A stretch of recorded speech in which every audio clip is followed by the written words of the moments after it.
Halloween's a special occasion, and it deserves a special kind of movie. Only problem is I have so many movies from which to choose. But then I realize this is the perfect time to watch a Halloween movie starring the ultimate action movie star.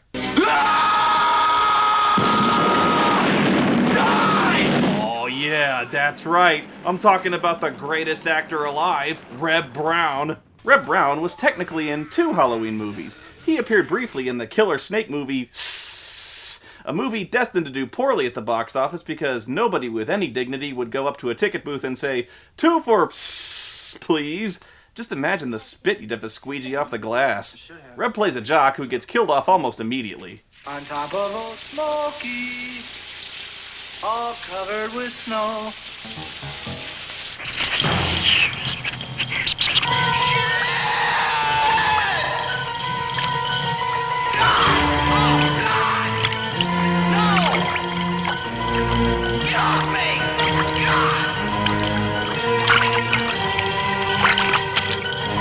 But he was also in Howling 2, Your Sister is a Werewolf.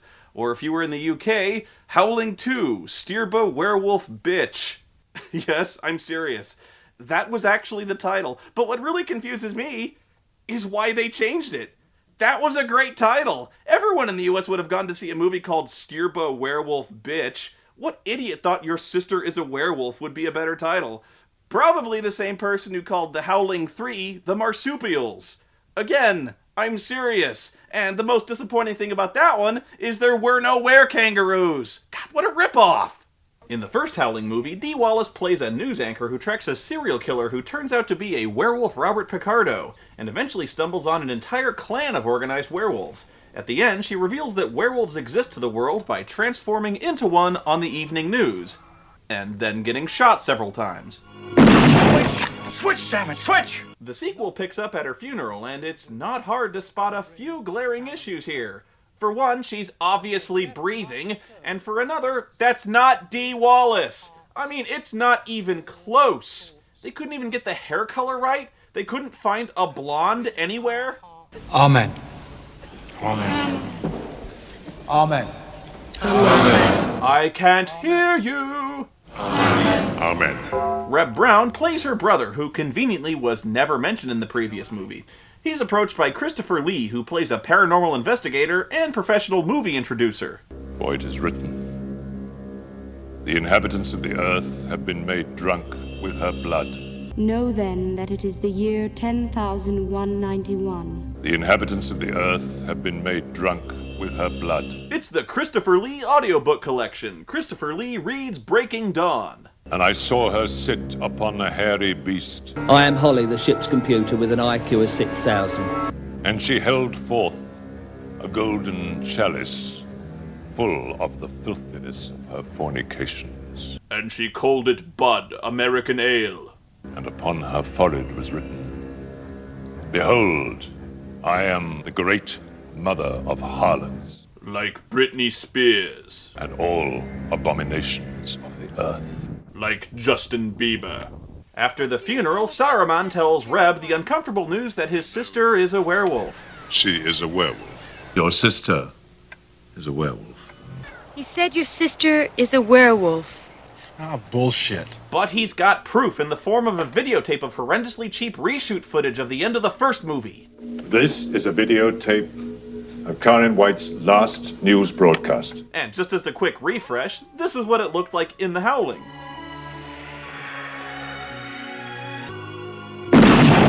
And this is what it looks like in Howling 2.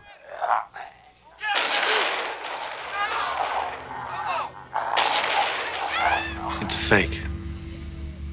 That's not my sister. You know, he's completely right. I don't know who the fuck that is, but that is not Dee Wallace. It looks like fucking Chewbacca. Oh, wait, that's the first movie, sorry. Who does this look like? Bob Ross? Mick Jagger? I don't know.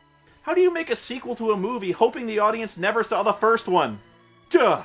You know you're watching a weird movie when it's got Christopher Lee dressing in rave clothes so he can go undercover and investigate werewolves. This man is a master detective. He just vanishes into the crowd.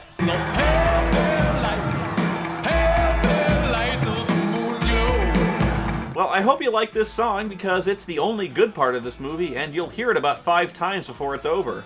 But then, any band that features a keytar is automatically awesome.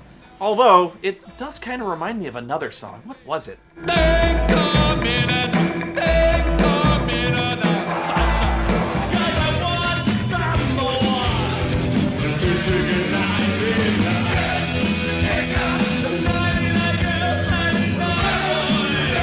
Duh, that's all we need.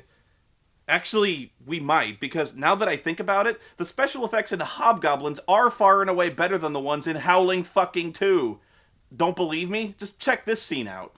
This werewolf chick lures some clubgoers to an abandoned warehouse on the promise of sex. Party time! Ow! Then this douchebag gets hit in the head with a bottle, and somewhere in another dimension, a guy takes out a switchblade. You can really tell how cheap this movie is since they never show any metamorphosis scenes. The monsters rarely appear on screen, and when they do, they're shown in black cutaways, in completely unrelated shots, or just as hairy arms flailing out from windows. I'm just not sure where anyone is. Is this woman involved in the chase at all? Who's chasing who in this POV shot? Where is she? She looks like she's just sitting in the Bleg Ho while all this stuff is going on. Yeah, she looks like a werewolf Tina Turner. Even Hugh Grant wouldn't hit that. Oh, god damn. It's hot in this costume. Ugh. I'm getting thirsty just bitching about this movie. It hasn't even really started yet. I need a drink. Excuse me. Ah, delicious. Don't you think so, Burton? I forgot about the steak. Oh, geez, yeah, I did forget about that. He says the werewolves are going to try to steal Karen out of her grave. See, the autopsy had the silver bullets removed from her body, and as a result, she's not actually dead anymore. Oh, come on! But they're not just facing any ordinary werewolves, because these werewolves are European. Silver bullets are useless against such creatures. Quite useless. Only titanium will kill them. Oh, come on! Titanium hurts werewolves. Not silver, which used to work and still kinda does, but not against certain where the hell did this come from? Silver is a constant element of virtually every piece of werewolf lore, and I really have to ask what the hell's the point in changing it when it never really factors into the story?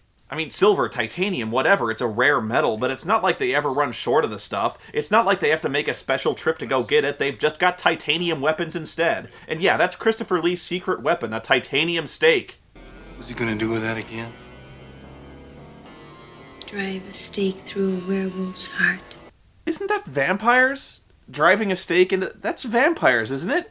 Is Christopher Lee trying to tell us something? Oh my god! But it isn't until later that Reb makes the connection that Lee actually intends to stake his sister to keep her from joining the other werewolves. And that sends Reb into a homicidal rage. I'm sticking a stake in my dead sister.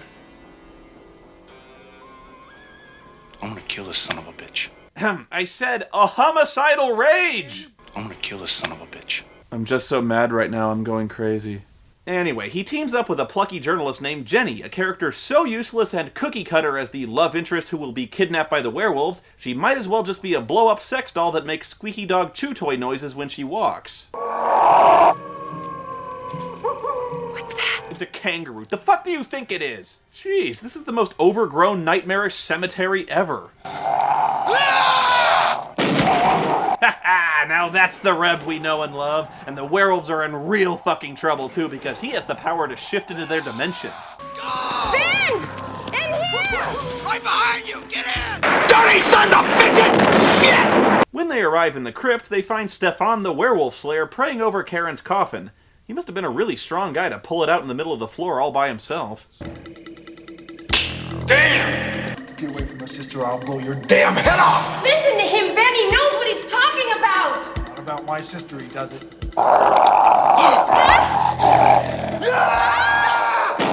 Oh my god! So much for caring about his sister. You stay away from my sister. Can't you just let her rest? Holy shit, she's moving!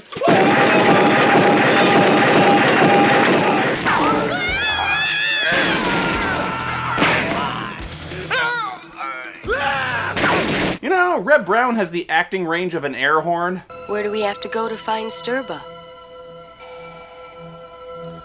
To the dark country. To Transylvania. Ah yes, Transylvania. Well known for its werewolves. How do you fuck that up? So finally we meet Stirba, the queen of the werewolves, played by B-movie sex bomb Sybil Danning. She's in this movie for exactly 2 reasons. Yowza! I suddenly declare this movie awesome! Yeah, I'd be howling too, but to maintain her stunning beauty, she must consume the souls of the living. Your soul is mine. I'm not really sure how these random shots of a melting head and wolf puppets in the negative zone relate to that, but we see those too. So our heroes go to Transylvania and breeze right through customs because Dracula here fucking owns the place.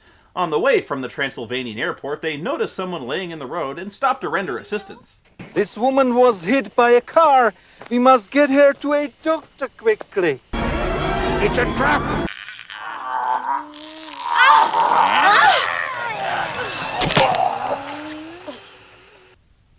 Awkward. Stefan decides he'll just walk into town through the werewolf-infested forest because I really don't know why he's being this stupid. I guess it's because we needed to empty the back seat for this to happen.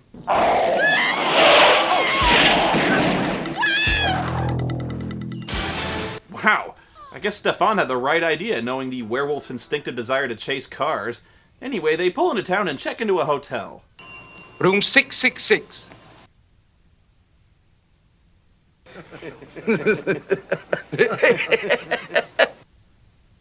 Do we even need Akbar for this one? Alright.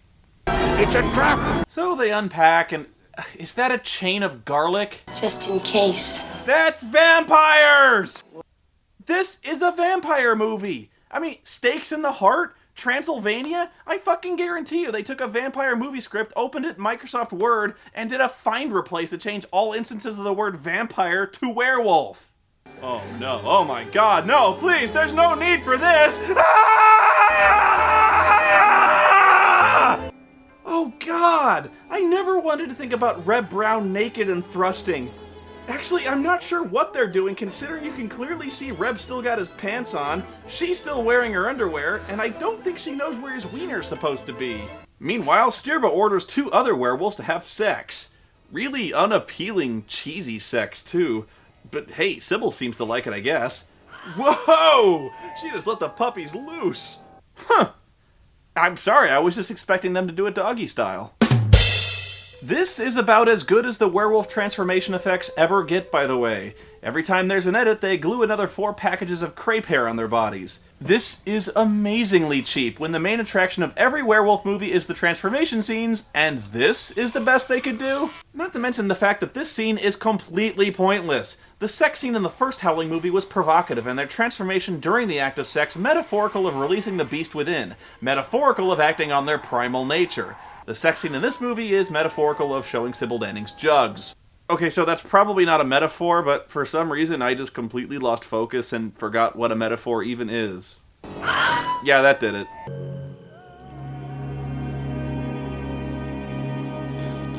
Boo! Hi, honey. Ben? Wow. Things got weird between them almost instantly. You see that dwarf staring at us? Yeah. Should we follow him? Why not? They just saw a dwarf and decided to follow it. Turns out the dwarf works for Stefan, who's organized a group of other werewolf slayers and gathered a load of titanium weapons and other shit. These are our weapons. A dagger, forged from titanium. Holy water. That's for vampires! And a chalice which held the sacred blood of Christ. Don't you have any more conventional weapons? Oh, yes. The 6 demons bang! Wax from the sacred candles to protect our ears. Magic holy earplugs? Wax from the sacred candles to protect our ears.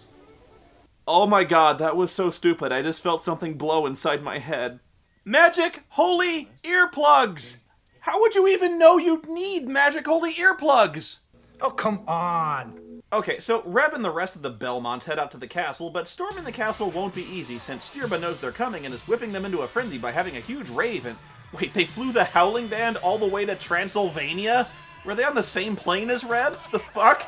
So anyway, after a shit ton of goofy transformation effects, seriously, these effects are horrendous. The werewolves head out and ambush our heroes.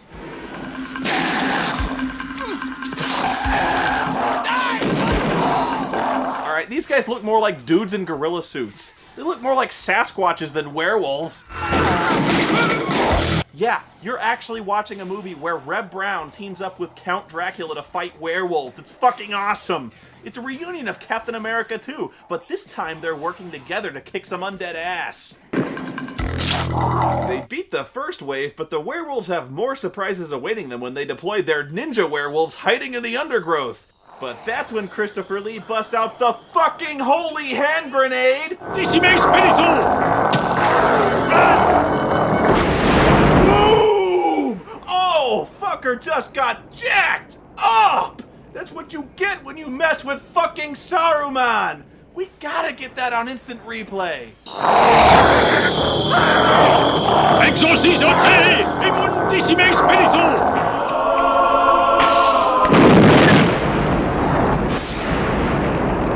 The gate to the castle is guarded by one of the knights who say knee. The dwarf runs up and kicks his ass, which is a shame because if they teamed up, they could easily become Master Blaster. I know, wishful thinking and it won't happen. I guess I'm just still trying to get beyond Thunderdome. Woo! Anyway, Stirba finally steps in and unleashes the magic of Manos, the Hands of Fate, to attack the heroes. Because it's not enough that she's a werewolf, she also has to be Stirba, a werewolf witch. She creates a magic howling noise so loud and powerful it can make your head explode. But her spell doesn't affect them because luckily they packed magic earplugs. What's wrong? I lost my earplugs! Oh shit.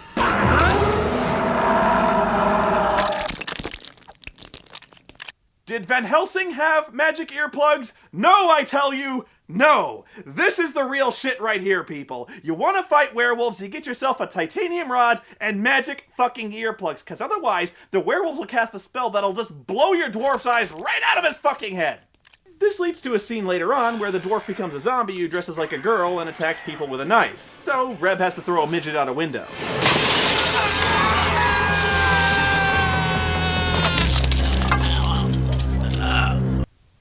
This is kind of a weird movie. Where does Sybil get all these Captain EO dominatrix outfits in Transylvania? Is there a Fascinations in town? Anyway, the heroes get separated for some reason, and the priest tries to sneak up on Stirba while she casts spells. You know, this guy's got balls going after the ancient wizard alone with an axe, so she throws Salacious Crumb at his face. Well, that's what it is! Oh no! And then he throat fucks the guy to death. I'm not making this up. You're watching a Muppet rape a priest in the mouth until he dies. Dude, Salacious Crumb will fuck you up. Motherfucker fights dirty, he'll fuck you in the eye. You know, I admit, it might be wrong of me to notice this, but that Muppet is hung like a garden hose, man. It's not a very good effect. Why would you linger on it? Meanwhile, Jenny's been kidnapped somehow, I kinda stopped paying attention, and the werewolf with the male pattern baldness is about to eat her when Reb springs to the rescue. Had you some titanium buckshot, did you, Reb? I swear I never get tired of this.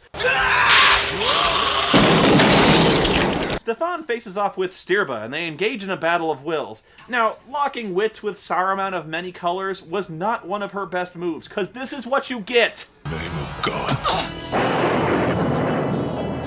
Yeah, that's right. Saruman will straight up shiv a bitch mouths off to him. She then bursts into flames for no adequately explained reason. Okay, as long as it ends the movie, I really don't care. Then the demon spawn from Salacious Crumb's throat fucking of a priest erupts from his mouth. Oh good, because this scene wasn't gross enough. And this scene is never explained or followed up on, because we just cut away back to town. Which way is the fastest way to the airport? Thank you. That seemed unnecessary. So they go back home to celebrate Halloween, and Reb can keep acting really creepy when he's cuddly. Oh, yippee! I'm trick-or-treater. Let's go, young lady. Let's go have kids. Trick or treat! And with that, the movie ends with a music video of Howling in which they replay the scene of Sybil Danning ripping off her top several times. I shouldn't even be showing you this. But I'm not joking around. I didn't edit this. They showed this scene 16 times. At least they knew where their priorities were with this one. How do I get people to stay through the credits? I know, boobs! This movie is one of the most notoriously bad sequels of all time. So bad, in fact, that Christopher Lee would later apologize to the director of the first movie that he ever appeared in this. And sad to say, this is probably Reb Brown's most mainstream motion picture. This movie is stupid, pointless, and exploitative, and it has way more to do with vampires than werewolves.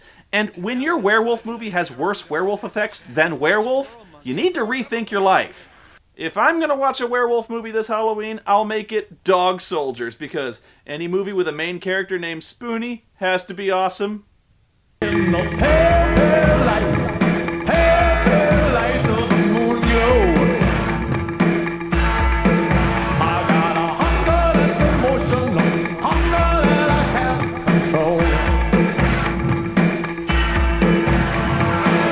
I'm alone now, in my room again, on the prowl now, through your dreams again, howling.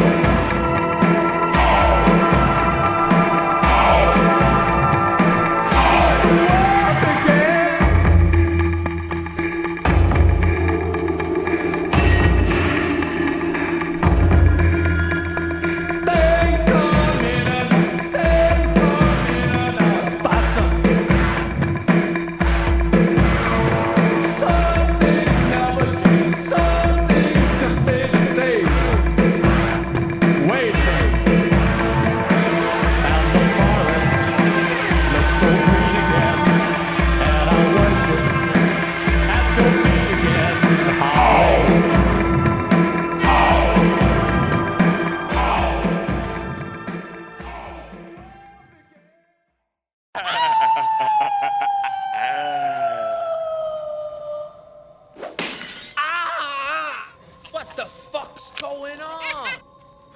Oh, you shouldn't have done that. You made Deacon mad.